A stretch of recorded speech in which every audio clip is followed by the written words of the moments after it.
Townsend are not counting gang violence. Great. Not counting gang violence. Great. Counting gang violence. Great. That have been in America over the last 10 years. Townsend are not counting gang violence. Great.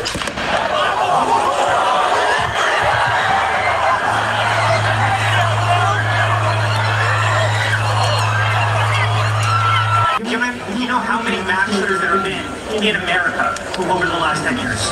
Townsend are not counting gang violence. Great.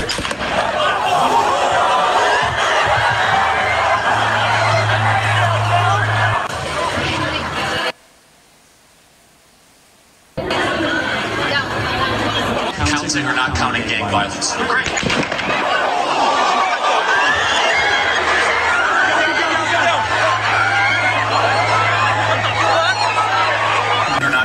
Violence. Great.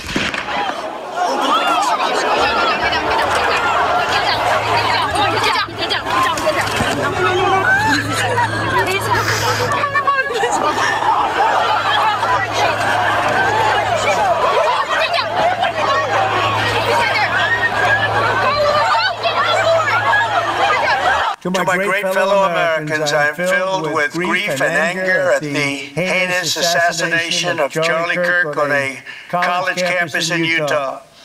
Charlie inspired millions, and tonight all who knew him and loved him are united in shock and horror. Charlie was a patriot who devoted his life to the cause of open debate and the country that he loved so much, the United States of America.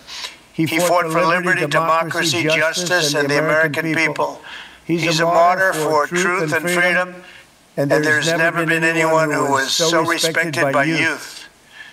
Charlie was also a man of deep, deep faith, and we take comfort in the knowledge that he is now at peace with God in heaven. Our prayers are with his wife, Erica, the two young, beloved children, and his entire family who he loved more than anything in the world. We ask God to watch over them in this terrible hour of heartache and pain. This is a dark moment for America. We believe it happened in Utah. Ya, saudara-saudara, ini kejadian tanggal 10 September kemarin, hari Rabu di Amerika, tepatnya di University Utah Valley University, di suatu bagian negara bagian di Amerika, ya, di Utah tepatnya. Utah itu di ibu kotanya Salt Lake City. Saya pernah ke sana dulu sekitar tahun 2006. Ya, kejadiannya penembakan aktivis sekaligus influencer sayap kanan. Influencernya Presiden Donald Trump, Charlie Kirk ini punya organisasi namanya, ya, ormas lah, ya, ormas kepemudaan gitu. Dia lebih merekrut pemuda-pemuda Amerika untuk menganut ideologi konservatif kanan. Konservatif kanan di Amerika itu ada dua kelompok, ya, yang sering berlawanan. Yang satu kelompok kiri yang biasanya disebut liberal gitu, kemudian liberal, ya, kemudian kelompok kanan yang konservatif. Wah, di dalam kelompok masing-masing, ya, ada juga kelompok konservatif yang ekstrim kanan, ekstrim kiri, ya. Ya, yang kanan, ekstrim kanan, ya selalu membawa agama, kemudian terkait dengan ideologi politik mereka yang menginginkan negara yang konservatif, ya, pandangannya konservatif dalam hal, ya, ini terkait dengan politik masa lalu monarki di barat, ya, yang menekankan pada doktrin-doktrin yang berdasarkan moralitas, ya, agama yang mainstream, yang mayoritas di di Amerika atau di Barat. Ya. Doktrin-doktrinnya seperti mereka memperjuangkan ide-ide seperti anti aborsi, anti LGBT, kemudian tentu juga anti imigran. Nah, ini yang pasti terkait dengan program-program Donald Trump, makanya mereka menjadi ex-kanan ini menjadi supporter utama Donald Trump. Nah, si Charlie Kirk yang punya organisasi ya kembali lagi Amerika gitu, itu menjadi seperti tangan kanan Donald Trump ya untuk anak muda ya, jadi untuk konstituen Republikan masyarakat terutama kaum muda gitu ya. Charlie sendiri umurnya kan 31 ya sekarang, jadi 30 sejak keluar dari kampus dia nggak sampai selesai dia mendirikan organisasi itu. Nah, kemudian banyak melakukan aktivitas open debate ya, debat terbuka, mendatangi kampus-kampus. Jadi kalau dia forumnya itu biasanya yang ya dia duduk di tengah-tengah, kemudian dikelilingi mahasiswa atau masyarakat umum, kemudian tanya jawab. Ya mungkin kalau di Indonesia semacam pengajian umum gitu ya, pengajian umum, tapi ini dia lebih ke kampus-kampus ya, ke mahasiswa, anak-anak muda untuk ya mendukung ide-idenya, kemudian berdebat dengan mereka yang punya ide berbeda, kaum liberal, kaum kiri ya, ya Demokrat biasanya ya secara partainya ya gitu, untuk memperjuangkan ide-ide tadi, jadi anti imigran, kemudian anti LGBT, kemudian anti abortion ya. Terus tentu ini ideologi yang berbasis pada mainstream Kristen Amerika, gereja-gereja mainstream di Amerika ya. Memang bagaimanapun di Amerika itu gereja sangat kuat ya, Kristen, mainstream Kristen, kaum evangelis yang menjadi pendukung utama Trump juga. Nah, mereka termasuk kelompok yang kelompok utama dan menjadi pendukung basis dari gerakan siapa ini Charlie. Jadi kalau kemana-mana dia melakukan open debat. Kalau Anda ikuti debat-debatnya memang saya lupa, yang paling penting juga akhir-akhir ini ya, secara terbuka Charlie adalah aktivis yang secara terbuka mendukung pendirian pro Israel dan mendukung supaya ya hanya Israel, Palestina tidak ada, baginya Palestina itu tidak no existent, jadi dia tidak ada eksistensinya. Palestina itu tidak perlu menjadi negara atau didukung menjadi negara. Dia tidak melihat bahwa Palestina itu perlu didukung atau perlu dibantu atau diakui sebagai suatu negara. Nah, ini termasuk saya kira isu yang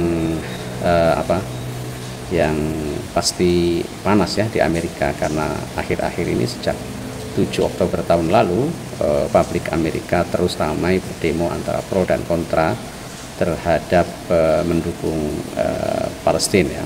Sebagian masyarakat pro, tapi kebanyakan masyarakat ya tetap kontra ya. Apalagi sebagian besar masyarakat Amerika masih saya kira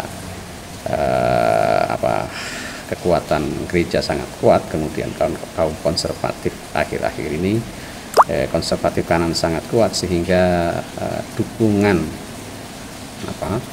terhadap Israel tetap kuat. Nah, tetapi ya saya kira ini campuran antara isu-isu tadi ya, anti Israel, kemudian pro abortion, pro LGBT, kemudian pro ilegal, pro migran ya, imigran ini